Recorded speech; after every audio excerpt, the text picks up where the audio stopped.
Hey, I'm Ron Hickland, Manager of Technology, Hammer Bowling. Today, we're going to talk about the badass finishing process. See, we've got a 4-step process here at Hammer, and what we typically do is we would go 500, 500, 2,000, 2,000, and then apply the polish. But you know what? For this ball, for the badass, that wasn't going to cut it. We wanted to actually double the RA value, make it more aggressive, more surface texture underneath that polish. So what we did was we skipped 2 steps. We go skip, skip, 500 grit, 2,000 grit, and then we polish the ball. What that did was that allowed us to have more texture, more grittiness underneath that cover stock. Now, when it comes to the polish, we have a 2-step polishing process using Powerhouse Factory Finish. What we decided to do with it though was skip one of those steps. Go to 1 polish.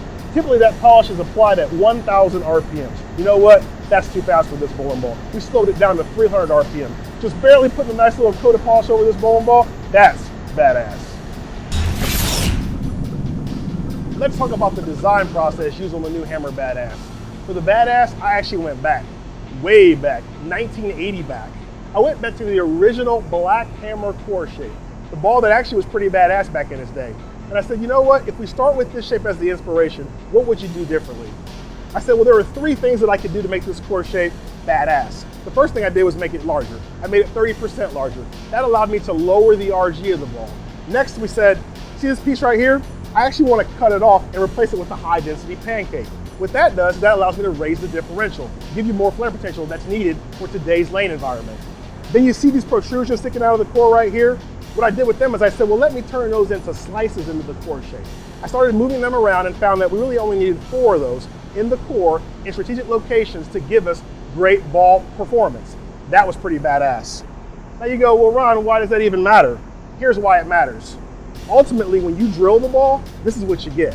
You're going to get the same amount of mass removal, whether it's in a pin-up configuration or a pin-down configuration. You're going to remove that same amount of mass out of that pancake, out of the outer, and ultimately out of the inner core. So now what we're going to do is show you something really cool. We're going to show you why this ball is so badass. Basically what you have on the screen is 2 different shots, one in the fresh and one after transition. What you're noticing is that the bowling ball is basically on the same spot down the lane. What that really means is that there was only a 1-in-1 move between the fresh and the transition. Now watch the transition. This is the time lapse of 40 minutes of bowling, throwing the badass and the deadly aim back and forth, basically breaking down the lane condition similar to what you would experience in league play. What's so cool about this is at the end of the transition, we're going to compare the badass to the deadly aim. Now in this comparison, you can see how the badass compares to the deadly aim after the transition. The badass only having to have a 1-in-1 move compared to a 4-and-2 move with the deadly aim. What that means is more strikes, more consistent performance, and that's why this ball is definitely badass.